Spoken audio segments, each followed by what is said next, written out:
Here in Moncton, protesters gathered outside City Hall on Wednesday, May 15th, to commemorate what is called the Nakba. Nakba is an Arabic word meaning catastrophe.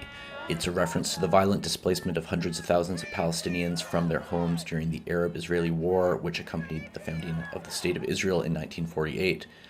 Those people and their descendants haven't been allowed to return home, and millions of Palestinian refugees are now living in places including the Gaza Strip. At the event in Moncton, the NB Media Co-op spoke to retired United Church minister Steve Berube, who lived in the occupied West Bank as a human rights observer. We go to that interview now, along with more footage from the Nakba Day protest, including the reading of a poem by Mahmoud Darwish, often described as Palestine's national poet. You know, why is it important for you to be here at this demonstration commemoration of the Nakba today? Well, as a New Brunswicker, I'm really proud of being a New Brunswicker because of the history of John Peters Humphreys, who was the person who basically drafted the Universal Declaration of Human Rights. And so that's incredibly important to me as an individual. And I've also lived in the West Bank as a human rights observer with the World Council of Churches.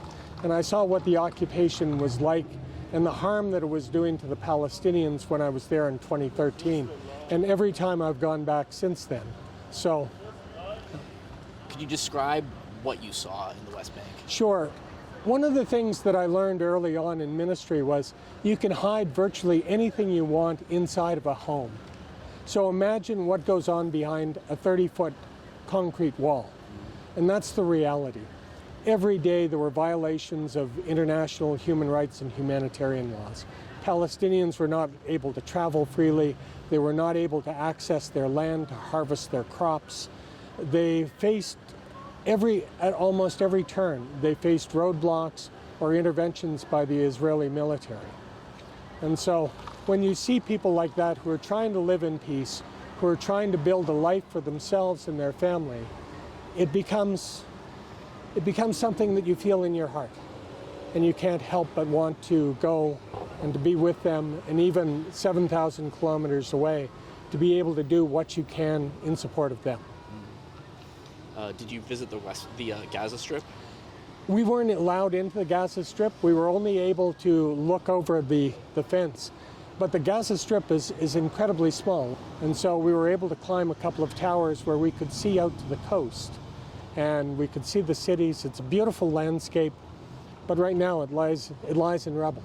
Any place that is normally a safe refuge has been destroyed in this current conflict. What haunts me is a friend of mine in Bethlehem, who's a minister at a Lutheran church, preached a sermon back at Christmas that was focused on Christ being in the rubble. And that just rips at my heart in terms of the reality that there are children who are buried under the rubble. And so with 35,000 dead, 35,000 or more who've been identified as killed, and another 7,000 plus who are missing, and literally probably hundreds more who are not identified, how many of them are lying under the rubble right now? How many of them, their families are grieving? So it tears at my heart to see inhumanity exist. Anything else to add, Reverend Steve? I really want to thank NB Media Co-op for being here and for covering this event. NB Media Co-op is a reliable source. We see no other media here today, even though they were given the same advance as you folks were. So thank you for being here, and thank you to your viewers and to your readers. This poem is called I Dream of a Resounding Death.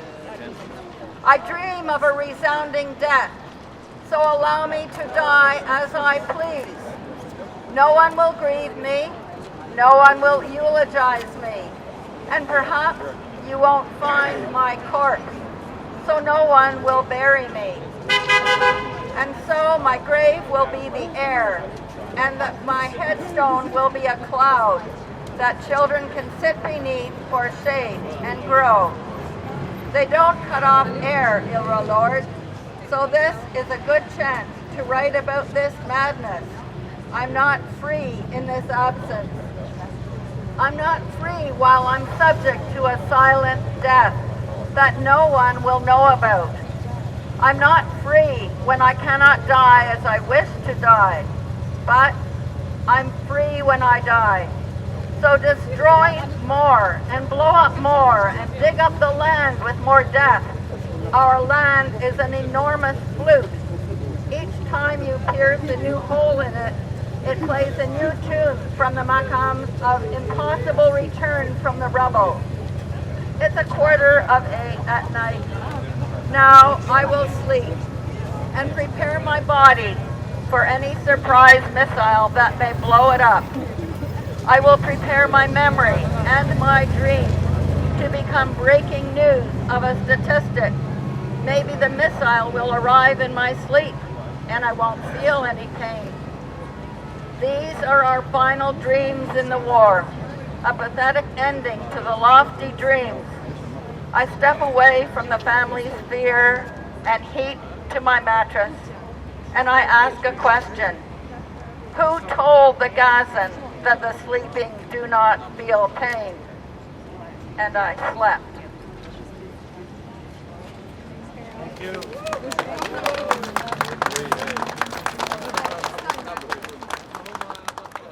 Would anyone else like to speak?